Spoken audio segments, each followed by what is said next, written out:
Alright, most of this we've already gone over, I just haven't been using the PowerPoint. Oh, or did I go over this one? Yeah. Yeah, I did go over this one. I'll go over it again though.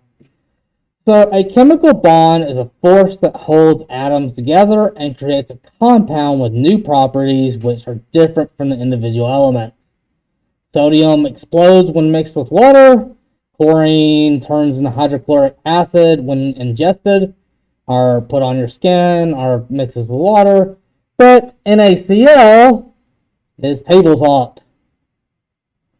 So both sodium and chlorine are highly toxic and would kill you by themselves, but together it's a good flavor for your food.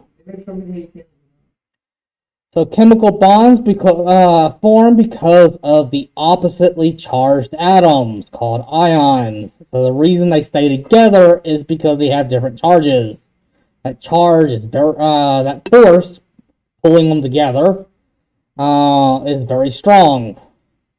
The octet rule states that atoms bond because they're trying to achieve a stable electron configuration, like the noble gases. The noble gases are completely happy with their electron configuration. They have 8 electrons, except for helium that has 2. So everyone is trying to get a valence shell just like their noble gases, which is 8 valence electrons for almost every element but hydrogen and helium. So you want to be like the noble gases and have a full octet shell. So table salt, represented by the formula NaCl, is an example of a compound formed with an ionic bond. A note, we usually have a metal with a nonmetal. So sodium has 1 valence and thus gets a +1 charge. Oxidation number is the same thing as charge in the case of ionic compounds. Oxidation number just means how many electrons or charge you'll get when losing electrons. Chlorine is a nonmetal. It has 7 valence electrons, so it wants to gain 1 to get to 8, so it gets a -1 charge. Example of some common ionic compounds, we have sodium chloride, NaCl. Here we can see sodium bicarbonate. It won't let me highlight. But the carbonate is a CO3. When you add a hydrogen to it, you put the word bi in front of it, and here we have sodium. Sodium hydroxide, so OH is hydroxide, Na is sodium. Potassium nitrate, used as a food fertilizer, used in gunpowder. An alternative name is saltpeter. So we have NO3, which is nitrate, and potassium is K. Magnesium sulfate is Epsom salt. Sodium fluoride is stuff they put in water and toothpaste to help protect your teeth. Potassium bromide. Calcium carbonate. This is your chalk or antacids you would find in like Tums or something. So properties of ionic compounds are known as salts. So most of all of them you can call salt. Take your head off. Keep it off.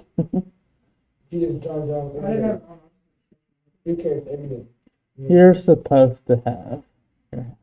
I'll allow it.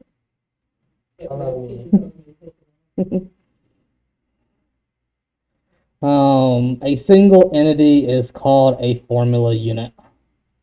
So technically, when you have NaCl, you have a billion sodium bonded with a billion chlorine atoms. So imagine it's Na with a trillion numbers below it, and Cl with a trillion numbers. That's not very useful.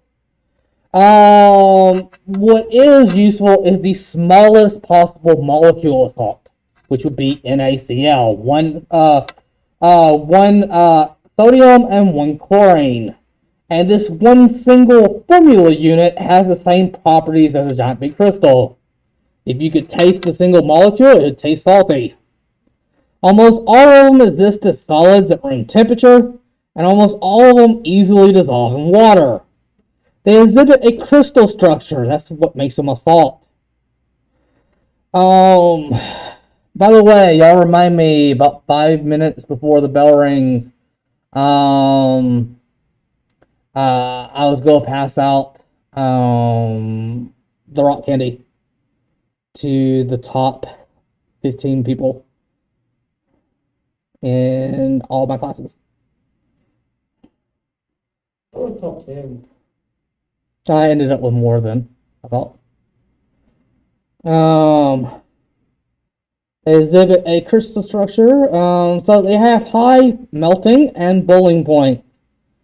Basically, high melting point would be something you can't melt with a cigarette lighter. They're considered an electrolyte. An electrolyte is a compound that conducts electricity in solution, meaning dissolved in water.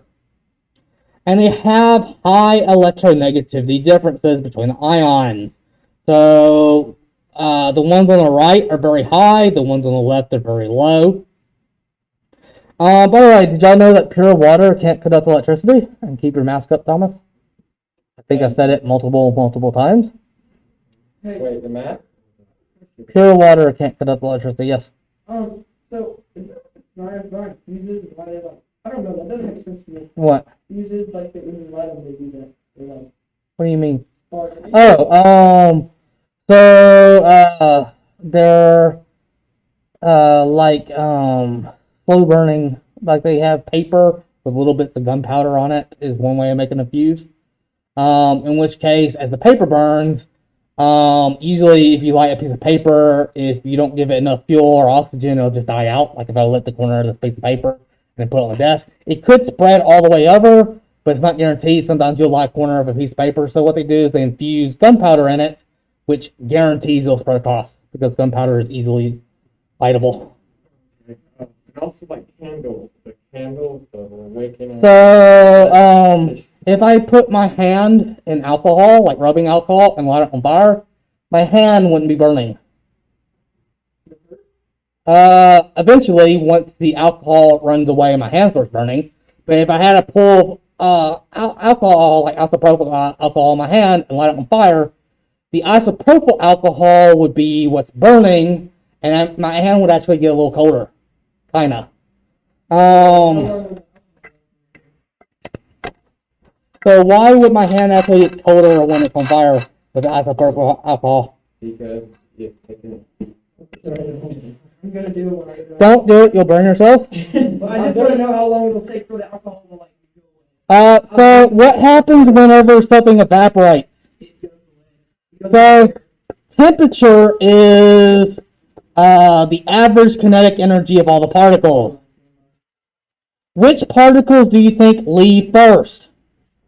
The slow-moving ones or the fast-moving ones? So the hotter ones move first, leaving the colder ones behind.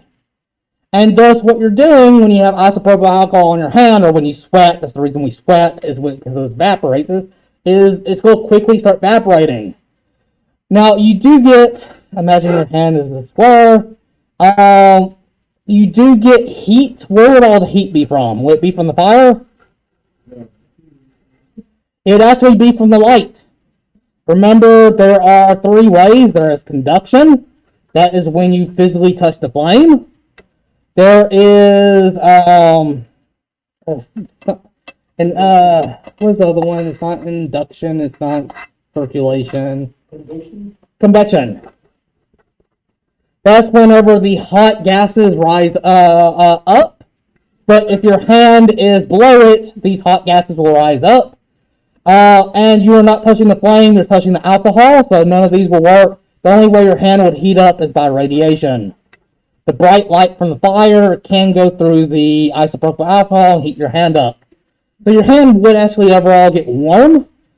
But that's kind of what a candle wick does. A candle wick will soak up the wax, and then the wax will burn on top of it, preventing the wick from actually burning. That's not 100% true. The wick does eventually burn. A little bit, but mostly you're burning wax. So How long, for say, would it take for the alcohol to go? Like a second or two. Okay, so if So enough time for about 5 people on the bus to spray their hand with cologne. The first person lights it up, and then high five a trail of fire. I'm not saying that's exactly possible. I'm not giving you exact reason of how I know this. After the 5th person, the cologne does evaporate pretty fast to prevent it, and then the person trying to do it ends up having their hand burned. Again, I'm not specifically saying how I know this. But as an expert in the field of science, I do know that you can get burned doing it. I know what I'm doing right now. I'm just Also, do you know what is extremely flammable? sure. Extremely flammable. So flammable that if you light it on fire, it will instantly catch on fire and make burn so fast it puts itself out. Imagine like this piece of paper, you light this corner and it tries to spread as fast as possible and it spreads too quickly, it just puts itself out. What is that? Does anyone know? Gasoline. Your hair. Oh yeah, that makes sense. Like wool and stuff. You take a piece of your hair and light the tip of it and it'll spread up all the way to your head. It might burn so fast though that it doesn't make it up your head before it goes out. I know this because if you do your hands, you will burn all the hair off your arm, as it only takes a tiny amount of fire to burn hair. Hair is extremely flammable. Easy, come over, we'll do it. Do my hand. Yeah. Again, you'll probably end up burning yourself, so don't do it. For science! Do it, John. You can do it. Alright. Ionic bonds are composed of cations and anions. Another thing, what you could end up doing if you're not careful is you pour it all over your hand and you pour too much, and then all of a sudden when you go to put it out, you lift your hand up and a stream of liquid fire rolls down your arm and catches your shirt on fire. Again, if you have absolutely no clue what you're doing, you could really scar yourself for the rest of your life. I guess we're just gonna see what happens, I suppose. I already got it. Ionic bonds are composed of cations and anions. It has to have a cation and an anion bonded together. So not 2 anions, not 2 cations. It has to have a cation and an anion. The reason they bond is because of their electronegativity, their difference in it. And electronegativity is the ability to attract or pull valence electrons. Yes. Could it be 2 cations and anions? So, you can have, so like this.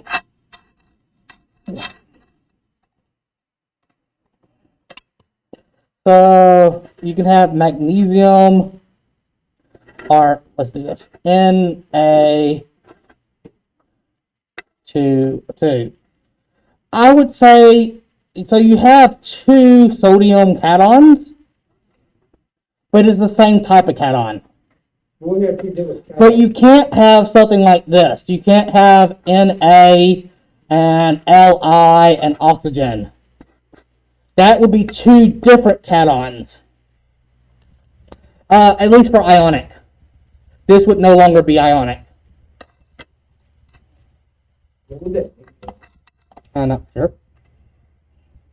But so you look at your periodic table, the numbers I have on the back, and you see if the difference between the elements is greater than 1.7. Here's a little trick for you guys.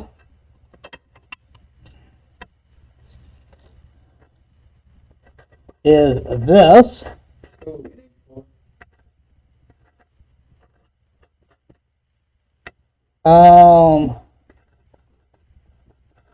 Is this ionic? Yes. Why? Is the difference between En greater than 1.7?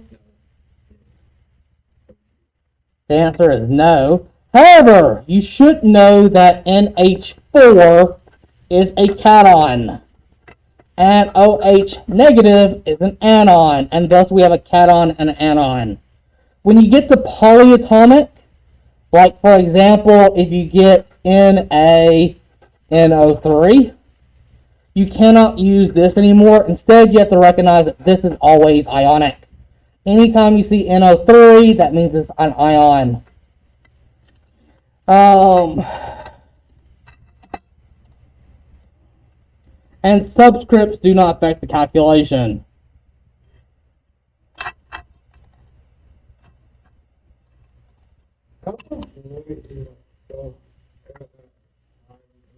So remember that this number down here is a subscript.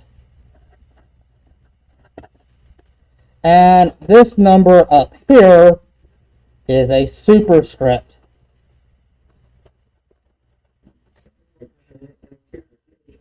This is also a charge. The plus sign indicates it's a charge. And this is telling you how many. And if you have two H2O, this number in front is a coefficient. It tells you how many molecules.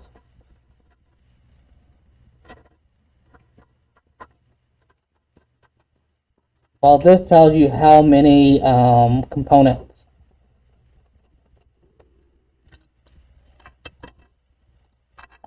If you take real chemistry, you find out. Fluorine is, I'm not going to go into it. It's a lot of reasons why it's so high. So, Li and Cl. We have a metal and a non-metal. Ionic. The difference in En is 2. Carbon, a non-metal. Oxygen, a non-metal. Not ionic. If you do the differences, you'll see it's less than 1.7. Magnesium, a metal. And oxygen, a non-metal. That's ionic. The difference is 2.3. You can verify. Boron and phosphorus, 2 non-metals, so not ionic. Hydrogen fluoride, trifluoride, not ionic, 2 non-metals. So ionic bonds form when valence electrons are transferred from one atom to another, usually between a metal and a non-metal. Cations give or lose electrons. They donate them. Anions will take or gain electrons. Opposite charges make them attract. Similar charges repel.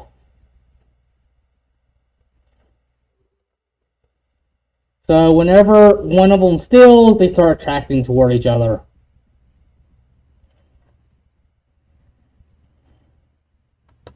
So we had already done that one, but here is PowerPoint we didn't do.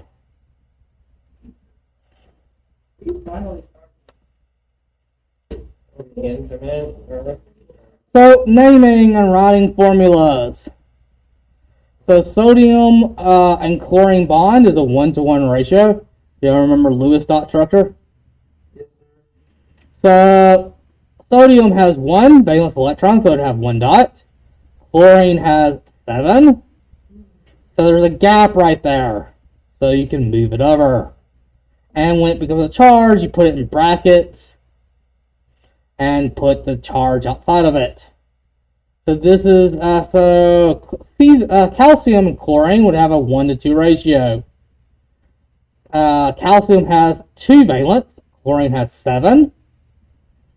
So what determines the ratio in formulas? It would be the charges, and another word for charges is oxidation number. And here's the crisscross method. Oxidation numbers are the charges of each ion trade places, and oxidation number is the charge with the number.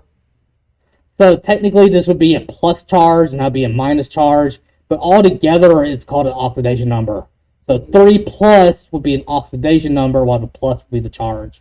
But I like calling this whole thing a charge. The ionic charge of plus 3. Right here on the right. When you crisscross and you get 2 numbers that can divide into them, reduce them down.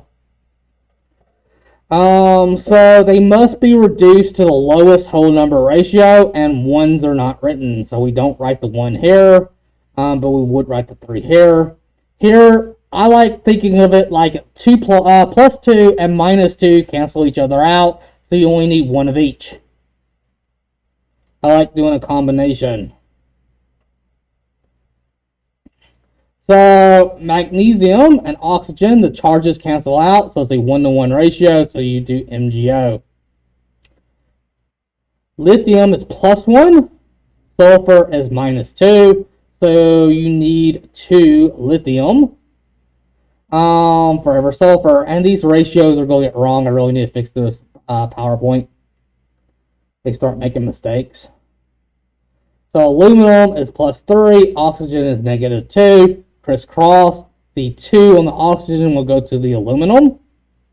And Raj, I can't see my mouse.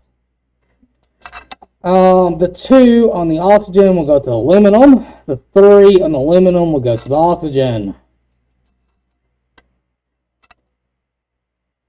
Plus 1 for sodium, minus 3 for phosphorus, so the 3 will go over to the sodium. Plus 2 on barium, minus 1 on fluorine, so the 2 will go to the fluorine. So we will learn how to write the nomenclature for binary salts. We've already done that. Ternary salts are ternary. Does anyone know what ternary is? Says it right there. 3 or more. Binary means 2. Ternary means 3 or more. So basically, if it has exactly 2 elements, we have being a metal and a non-metal, we just put IDE at the end of it.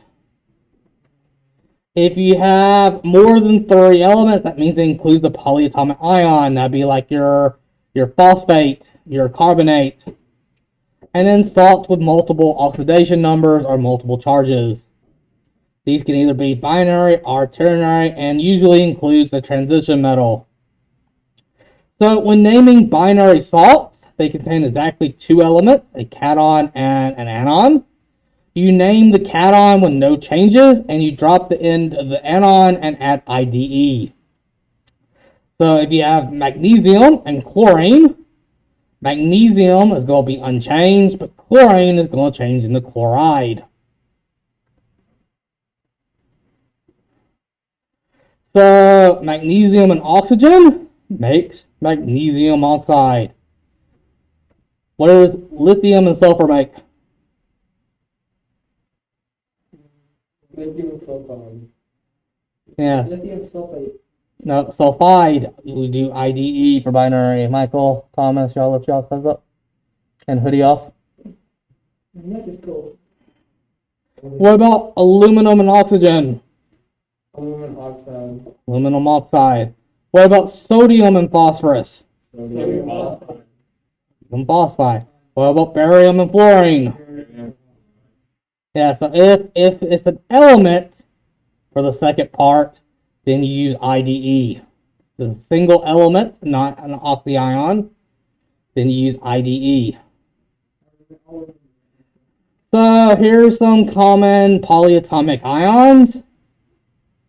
Here you can see a lot of them are oxyions. We do have cyanide. Dichromate is weird. No, cyanide is an anion. You're thinking of hydrogen cyanide or sodium cyanide. Yeah. Yeah. Ternary salts or ternary salts. They contain 3 or more elements, a cation and anion. Most polyatomic ions are anions. There's only like 1 or 2 cations, ammonium and hydronium. And we'll only ever use ammonium in this class. So you name the cation with no changes, and you name the anion with no changes. So you do nothing. You just name both of them. Na is sodium, SO4 sulfate. So the name is sodium sulfate. When ammonium is paired with an element anion, so we have ammonium, and chlorine becomes chloride. And you do the exact same thing with formulas, except for if one of the anions or ions have more than one element and that you need to put a number beside it, you have to put it in parentheses and write the number outside. So the 3 here would come over to SO3, sulfite. So you have to put parentheses around it. If there is a 1 here, we don't write 1, so we don't include parentheses.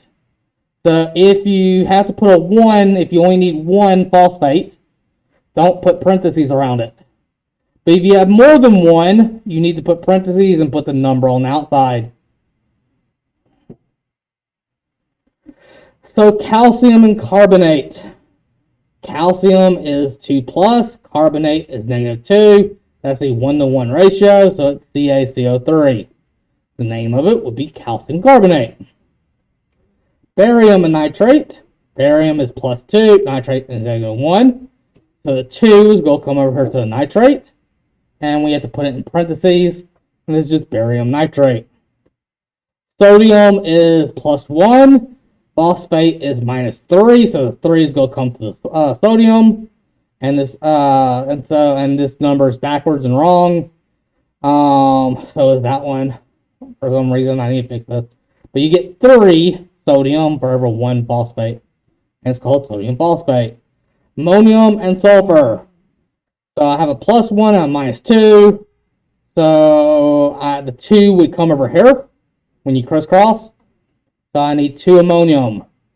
Sulfur is an element. So that means we're going to change sulfur into sulfide. Transition elements can form more than one type of positive ion. Not all of them, and some other non-transition elements can do it too. For example, copper can either be copper +1 or copper +2. Iron can be both +2 and +3. Zinc and silver are the exceptions. You only have zinc +2 and silver +1. So if they have, and I'll tell you which ones have them, but if they do have multiple oxidation numbers or multiple charges, then you write the name of the cation, such as iron, and you put in parentheses in Roman numerals the charge without the plus or minus sign. So FeCl2 uses iron with a +2 charge, so you write in parentheses its name, II, representing 2. FeCl3 uses the +3 version, so put in parentheses on the name and put 3. This 3 tells you that Fe has a +3 charge. 2 tells you that Fe has a +2 charge. So lead has a +4 charge. Oxygen has a -2 charge. Here's where the crisscross method would fail, and you need to divide by 2. If you put the 2 on the lead and the 4 on the oxygen, they're both divisible by 2, so you need to divide by 2. Another way of looking at this is balancing charges. You need twice as many oxygen. It's unlocked. You need twice as many oxygen as lead to counter it out.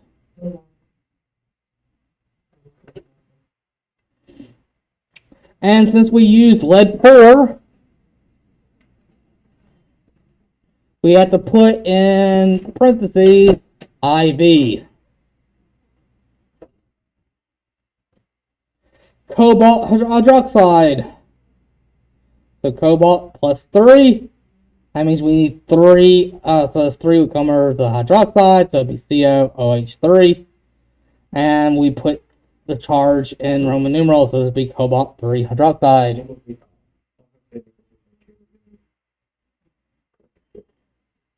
Here we have nickel and phosphate. Nickel +2 is being used. So the 2 would come to the phosphate, the 3 would come to the nickel. This becomes nickel 2 phosphate. These charges cancel each other out, 1-to-1 ratio, so it'd just be CrS. Note the S is the element, so it becomes sulfur becomes sulfide.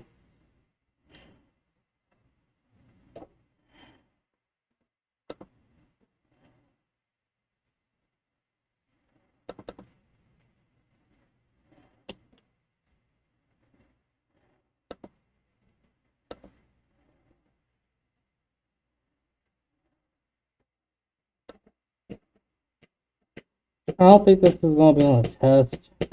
I'll go over it anyway. Metallic bonding. Metallic bonding is collective in nature. All metal cations contribute their valence electrons to form a sea of electrons. So these electrons all like escape the atoms and just form a sea around them. The free mobile electrons are responsible for the unique properties of metals. It makes them malleable, ductile, and conductive of heat and electricity. In ionic compounds, the electrons are completely given. So the sodium will give its electron to the chlorine, making the chlorine bigger and the sodium smaller. So why is metal malleable, but glass is, or salt is very brittle? Look at what happens when you apply a force to a crystal, ionic crystal. You move the atoms by one spot. And what happens when you shift the atoms by one spot? You get a positive and positive right next to each other. What happens when like charges are right next to each other? They repel. The moment you shift an atom a nanometer over, it immediately repels each other and it explodes apart. That's what happens when you shatter glass. Thomas, wake up.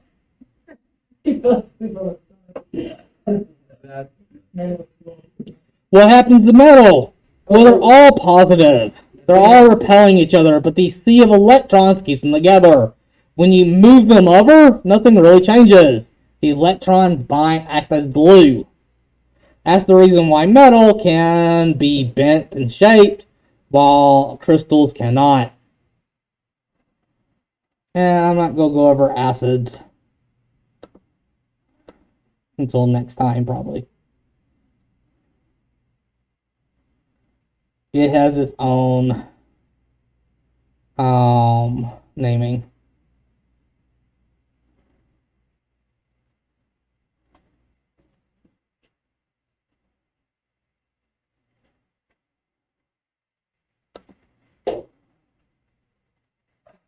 $197,200.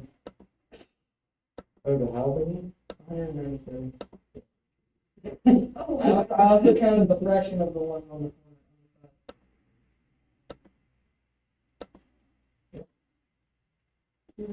Do not open the door, but when I call your name, get in line beside the lab door.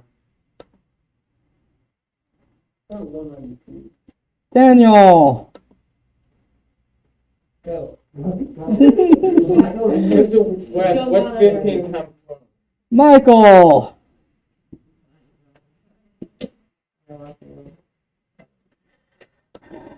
Brent is not here, so he'll pick later. Tyler is not here, he'll pick later. Thomas!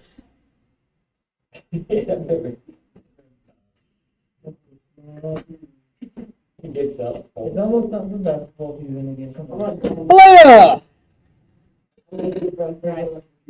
That's the order y'all get to pick. Only pick one.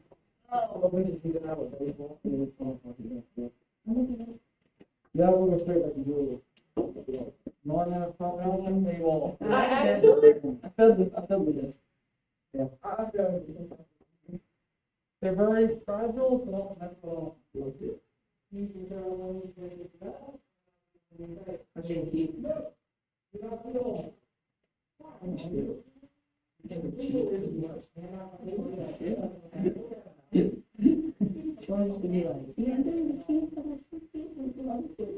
Oh my God. I just feel as much like there's a standard that we want to see people.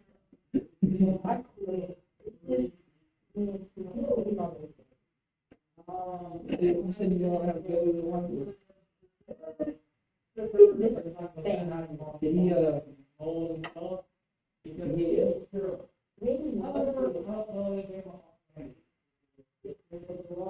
The weird part. Again, I'm talking about the wheel. Of course, we don't talk. But again, they could be all filled with bacteria, mold, or yeast, or something like that. So my professional thing to tell y'all as a teacher, do not eat any of the crystals. I'm gonna eat them. I'm gonna eat them. I'm gonna try. Now, yes, yes.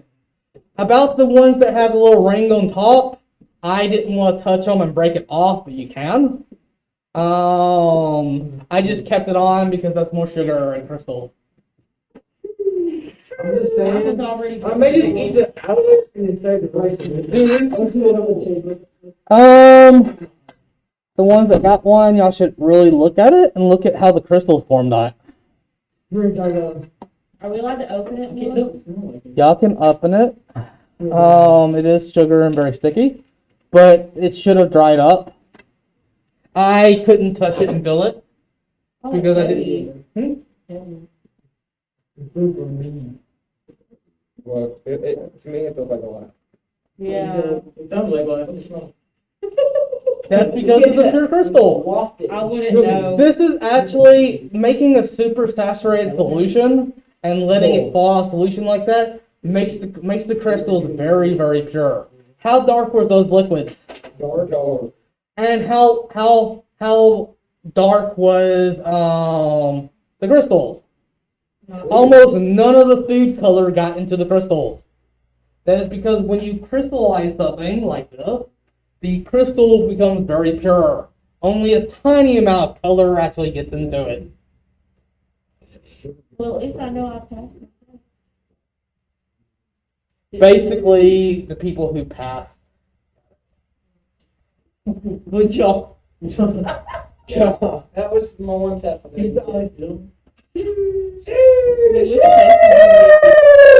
Exploding. That's incredible.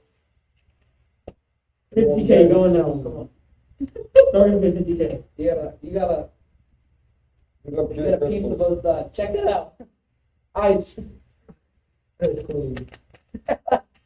Make a neck like a chain out of it. You know what? I'm gonna break it. Yeah, I would break off the top of it. Put it in the bag first, and then you can reach your hand into it to break it off. Because when you snap it, what happens? We just learned about this. What happens when you snap a crystal? It basically explodes right at the crack. So as soon as you break a crystal, it's going to snap off and go randomly everywhere. Well, I don't want to break. It's like ice this part. Yeah. So just be careful. If you just take it, you put your hand in the bag. And Mine was already broken off. maybe rip. 17 shots. There you go. Well, that's, What do we do for the that remaining? that was satisfying. I'm gonna Boys, you know what we should play? It's down 7. Pass the yours for me? You want to I Snapchat? think I'm still recording. Maybe not. I am. I'm going to show it. Snapchat. Yeah. By the way, this is what we made. Oh, my finger, I have a fat finger. It smells like sugar. Being very careful not to drop yours. Or touch it. Yeah. Dude, smell. Does it smell bad? It smells like sugar. Does sugar have a smell, really? I don't know. Oh my god, my favorite thing at home is, home Mine doesn't smell like anything. Huh? Mine doesn't smell like anything. See, mine just smells like a candy of sugar. Again, it's been in lab for the last 3 weeks.